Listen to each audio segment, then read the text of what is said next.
Hollywood silver screen presenting before sunset.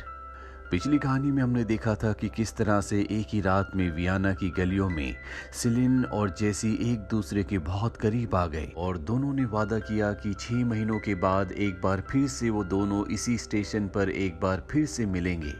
लेकिन आज 9 साल हो गए, इन दोनों की मुलाकात नहीं हुई। इन दोनों ने एक दूसरे को ना तो अपना पता बताया था और ना ही नंबर एक्सचेंज किए थे, इसीलिए कभी ये एक दूसरे को कांटेक्ट नहीं कर पाए।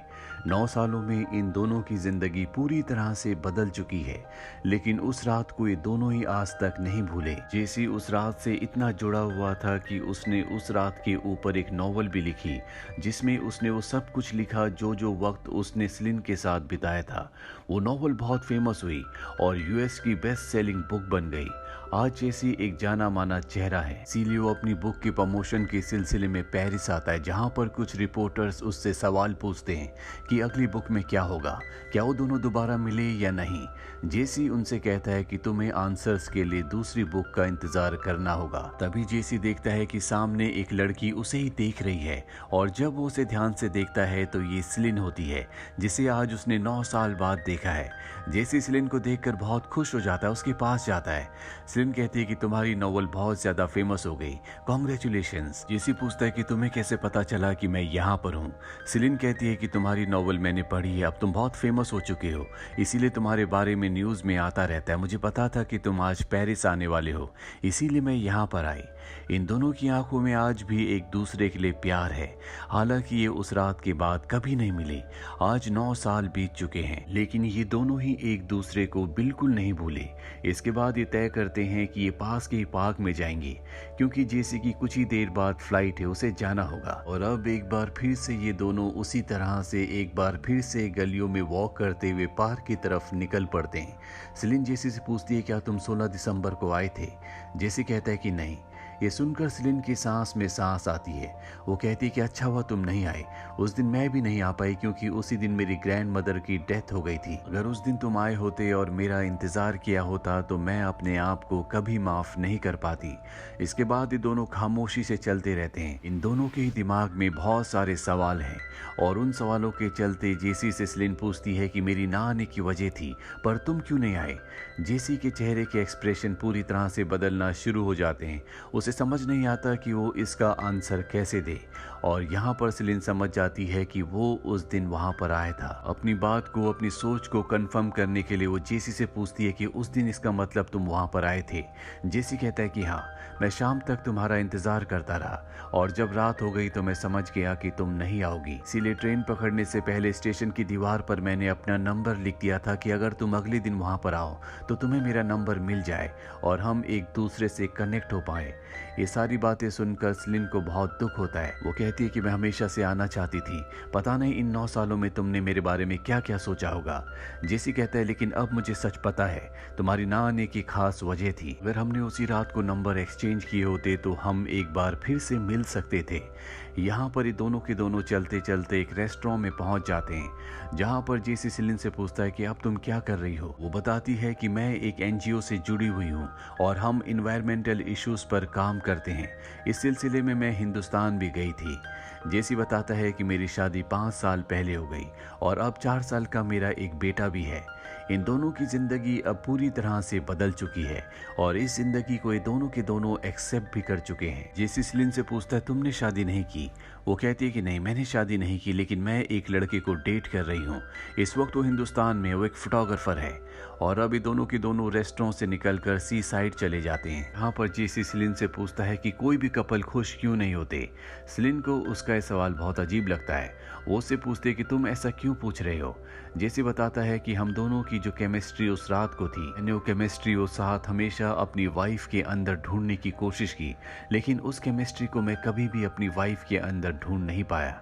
ऐसा क्यों हुआ मुझे नहीं पता। मैं ये भी जानता हूँ कि इसमें मेरी वाइफ की कोई गलती नहीं है, पर अब मैं सिर्फ अपनी ज़िंदगी में अपने रिश्तों को निभा रहा हूँ, वो मेरी जिम्मेदारी है, जिन्हें पूरा करना मेरा काम है और मैं बस वही कर रहा हूँ। ये कहते कहते जेसी थोड़ा सा फ्रस्ट्रेट होकर एक बार फिर से सिलिन से पूछता है कि उस रात को तुम क्यों नहीं आई।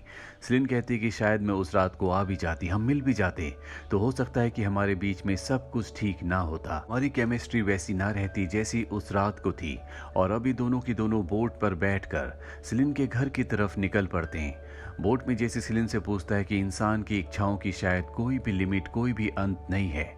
सिलिन कहती है कि इच्छाएं इंसान को इंसान बनाती है, मेरी भी बहुत सारी इच्छाएं हैं, मैं एनवायरनमेंट पर काम करना चाहती हूँ, मुझे गिटार बजाना, सिंगिंग करना बहुत पसंद है और यही इच्छाएं मुझे मैं बनाती हैं। जैसे सिलिन को बताता है कि कुछ सालों पहले मैं एक मॉन्क से मिला था, उसके चेहरे पर खुशी थी, मन में शांति थी, क्योंकि उसके मन में उसकी जिंदगी में कोई भी इच्छा नहीं थी। जैसी जिंदगी मॉन्क्स के सामने आती है वो उसी तरह से उसे एक्सेप्ट करते हैं, उनकी आगे बढ़ने की जिंदगी में किसी भी तरह की कोई इच्छा नहीं होती। लेकिन सिलिन उसकी बात से पूरी तरह से सहमत नहीं है। वे दोनों के दोनों बोट से उतर जाते हैं और तभी जेसी का ड्राइवर वहां पर आ जाता है क्योंकि उसकी फ्लाइट है। जेसी सिलिन से कहता है कि मैं तुम्हें घर ड्रॉप कर देता हूँ, शायद ये हमारी आखिरी मुलाकात है। और अब वो सिलिन को अपनी कार में बिठाकर उसके घर की तरफ बढ़ चलता है। रास्ते में सिलिन से पूछता है क्या तुम अपनी जिंदगी से खुश हो। सिलिन कुछ देर तक खामोश होकर उसे कहती है कि उस रात को मैं आज तक भूल नहीं पाई। मैं कई लड़कों से मिली लेकिन मैंने कभी भी उनके साथ वैसा फील नहीं किया जैसा मैंने तुम्हारे साथ किया था। तुमने ये रूल बनाया था कि हम एक दूसरे से अपना नंबर शेयर नहीं करेंगे। मेरी जिंदगी में प्यार की बहुत अहमियत है। अगर मैं किसी इंसान से प्यार नहीं कर सकती तो मैं उससे शादी नहीं करूंगी, क्योंकि ये सिर्फ एक नाम की शादी होगी और इसीलिए मैंने आज तक शादी नहीं की। जेसी को ये सब सुनकर बहुत दुख होता है और वो सिलिन से ना मिलने के लिए माफी मांगता है, क्योंकि अगर उसने नंबर शेयर किया होता तो ये दोनों आज एक दूसरे के साथ होते। अब सिलिन का घर आ जाता है। जेसी सिलिन से कहता है कि मैं तुम्हारे घर पर तुम्हारा गाना सुनना चाहता हूँ। दरअसल सिलिन ने एक गाना लिखा होता है और जेसी उसी गाने को सुनना चाहता है। सिलिन जेसी से कहती है कि तुम्हारी फ्लाइट छूट जाएगी। जेसी कहता है कि मैं मैनेज कर लूंगा और इसके बाद वो सिलिन के घर जाता है जहाँ सिलिन गिटार पर उसे वो गाना सुनाती है और ये गाना उसी रात के बारे में होता है जो रात इन दोनों ने एक दूसरे के साथ सड़कों पर चलते हुए गुजारी थी। गाना सुनकर जेसी भी इमोशनल हो जाता है। उसे एहसास होता है कि सिलिन आज भी उससे बहुत प्यार करती है। इन दोनों को एक दूसरे के साथ होना चाहिए था, लेकिन अब इन दोनों की जिंदगी एक दूसरे से बहुत अलग है। हालांकि जेसी के पास एक अच्छा करियर है, उसका परिवार है, लेकिन वो अपने परिवार से, अपनी वाइफ से बिल्कुल भी सेटिस्फाइड नहीं है। वो सिलिन से सबसे पहले सन 1994 में मिला था और आज साल है सन 2003, यानी कि 9 साल बाद। और इसके बाद हमें 9 साल बाद का अरसा दिखाया जाता है, यानी कि सन 2013 का, जहां हम सिलिन और जेसी को गाड़ी में एक दूसरे के साथ देखते हैं। इन दोनों ने शादी कर ली और अब इन दोनों की 2 बेटियां भी हैं। ये अपने परिवार में बहुत खुश है, लेकिन जेसी कहीं ना कहीं अपने बेटे के लिए डिससेटिस्फाइड रहता है। उसे एहसास होता है कि उसे अपने बेटे को जो टाइम देना चाहिए वो अपने बेटे को टाइम नहीं दे पाता। हालांकि छुट्टियों में इस वक्त उसका बेटा उसी के साथ शिकागो में है, लेकिन छुट्टियां खत्म होने के बाद उसके बेटे को जाना पड़ता है। अपने बेटे को एयरपोर्ट पर छोड़ने के बाद वो बाहर आता है जहां पर सिलिन उसका इंतजार कर रही होती है। ये दोनों के दोनों गाड़ी से अपने घर की तरफ निकल पड़ते हैं। दरअसल अब सिलिन एक गवर्नमेंट जॉब करती है, वहीं जेसी अब एक बहुत बड़ा राइटर है, वो एक तरह का सेलिब्रिटी है। उसके पास उसकी जिंदगी में सब कुछ है। वो सिलिन के साथ, अपनी दोनों बेटियों के साथ बहुत खुश है, लेकिन उसके दिल में हमेशा ये गम रहता है कि उसके बेटे को वो टाइम नहीं दे पाता। हालांकि जेसी ने अपनी पत्नी से डिवोर्स लिया था, लेकिन डिवोर्स का कारण सिलिन नहीं थी। अगर वो सिलिन के साथ ना भी होता तो भी वो डिवोर्स ले लेता, क्योंकि वो अपनी पहली पत्नी के साथ कभी भी खुश नहीं था। बस वो सिर्फ एक फॉर्मेलिटी कर रहा था और अब उसके पास सब कुछ है। पिछले 8 सालों से वो सिलिन के साथ है।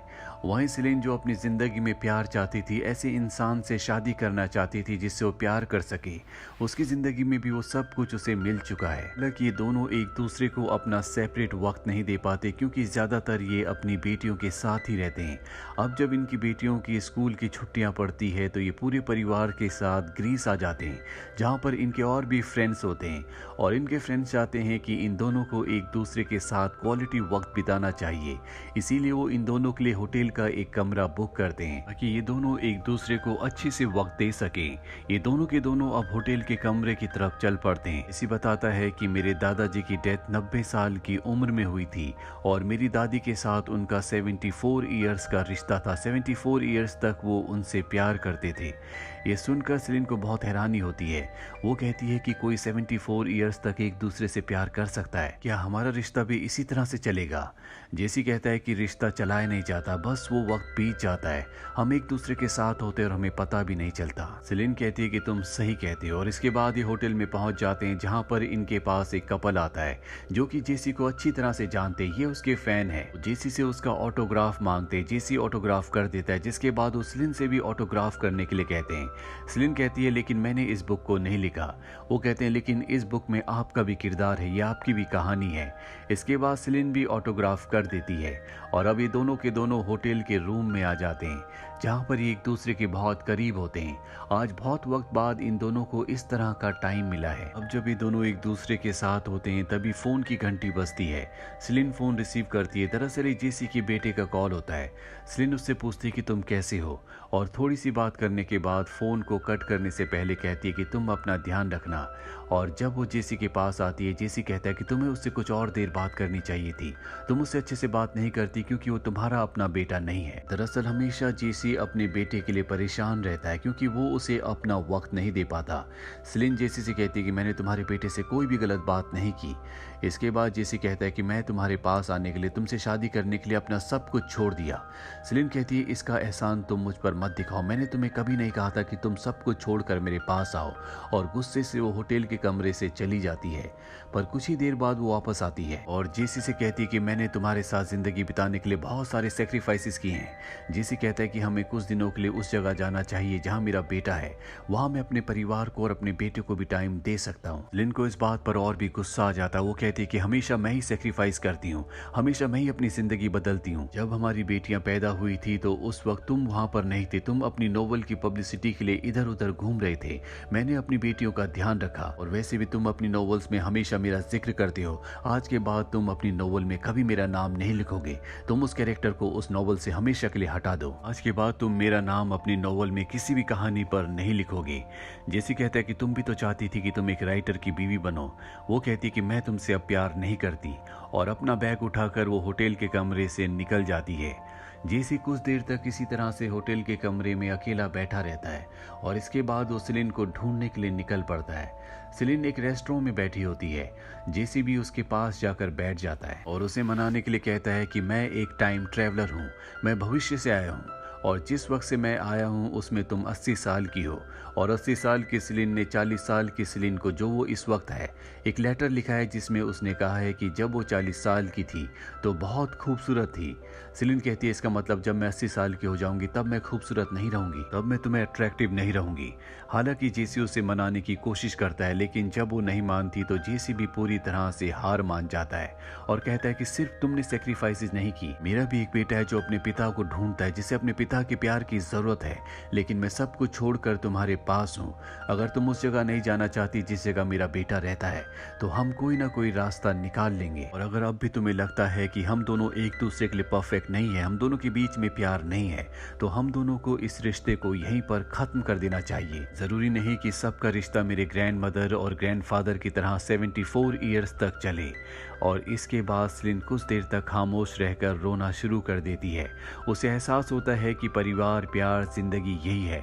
हमेशा एक दूसरे से प्यार नहीं किया जा सकता। जिससे हम प्यार करते हैं उससे हम लड़ते हैं, झगड़ते हैं, रूठते हैं, उससे कई शिकायतें करते हैं, लेकिन बावजूद इन सब के हम उसी के साथ रहते हैं और इसी को प्यार और परिवार कहते हैं। उसे एहसास होता है कि जिस प्यार की उसे तलाश थी, जो हमेशा से चाहती थी, वो जेसी है। साथ ही उसे एहसास होता है कि जेसी के बेटे को उसकी जरूरत है और उसे इस बात को एक्सेप्ट करना होगा और अब वो भी पूरी तरह से इसके लिए तैयार तैयार है। दरअसल हमेशा से जिस तरह के इंसान की उसे ज़रूरत थी, उसे एहसास हो चुका है कि वो जेसी है। अगर किसी की ज़िंदगी में प्यार है और उसे लगता है कि चौबीसों घंटे वो प्यार उसे खुशियाँ देगा, तो ऐसा नहीं होता।